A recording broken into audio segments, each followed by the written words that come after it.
महंगाई दर थी वो 5% से भी कम थी, और देखते ही देखते अगस्त के आखिर तक आते आते ये 12% से भी अधिक हो गई। तो इस तेजी से जो महंगाई में वृद्धि हुई है, इसके मुख्य कारण क्या है?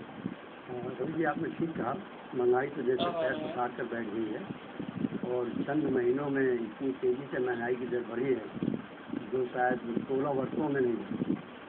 और इसके अनेक कारण।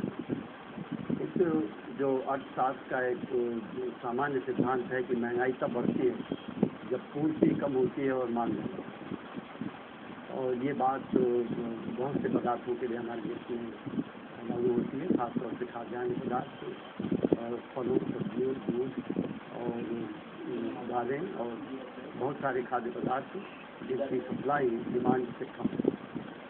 इसके अनेक कारण है। एक तो ये कि हमारी कृषि की पैदावार की विकास दर भी पिछले कुछ वर्षों से बहुत धीमी रही है, और दूसरे हमारी आबादी बढ़ती है।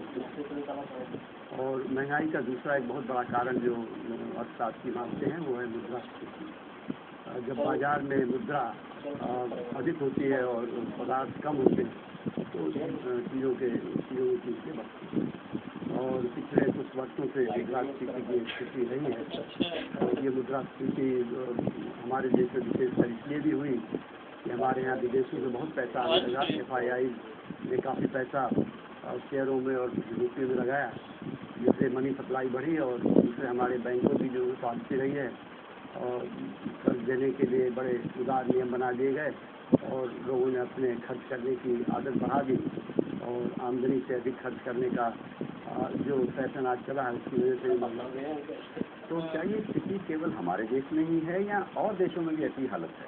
नहीं, ऐसा नहीं कि सिर्फ हमारे देश में है, और विशेष रूप से पिछले चंद महीनों में जो एक बैग कीमतों में उठा रहा है, इसका कारण सिर्फ डोमेस्टिक या हमारे देश के अंदर की स्थिति नहीं है, बल्कि ये विदेशों से ज़्यादा रूप से आयातित मानी जा सकती है। जैसे क्रूड ऑयल के प्राइसेस आप ले लीजिए, बहुत तेज़ी से बढ़े हैं, और क्रूड ऑयल के प्राइसेस जब भी दुनिया में बढ़ते हैं तो उसका बड़ा व्यापक प्रसार होता है, क्योंकि ट्रांसपोर्ट के सारे साधन बढ़ जाते हैं और सब चीज़ों की कीमतें उठा देने लगती हैं। और दूसरे ये भी है कि जो शेयर बाज़ार में लोगों ने पैसे डालने शुरू किए और एक स्पेकुलेटिव टेंडेंसी पैदा हो गई, एक अधिक से अधिक मुनाफा कमाने के शेयरों में पैसा लगाकर, तो इन चीज़ों का भी बहुत व्यापक असर हुआ। और अगर हम देखें तो सारी दुनिया में आज खाद्य पदार्थों की कीमतें भी बढ़ी हैं, उत्पादित पदार्थों की कीमतें भी बढ़ी हैं, कारखानों से जो माल तैयार होकर आता है उनकी कीमतें बढ़ी हैं। तो क्योंकि दुनिया भर में ये जो एक महंगाई व्यापक रूप से फैलती जा रही है, उसका असर भारत के ऊपर भी पड़ा है। तो हमारी जो सरकार है और जो भारतीय रिजर्व बैंक है, उन्होंने इस महंगाई को रोकने के लिए क्या क्या उपाय किए? सरकार ने काफ़ी कारगर कदम उठाए हैं पिछले कुछ महीनों में। हालांकि महंगाई अभी कब्जे में नहीं आ रही है। रिजर्व बैंक ऑफ इंडिया ने SLR की रेट बढ़ा दिया था। जो बैंक रिजर्व रखते हैं तो उनको हिदायत दी गई कि ज़्यादा रिजर्व रखें ताकि मुद्रा स्फीति कम हो, मुद्रा का प्रसार कम।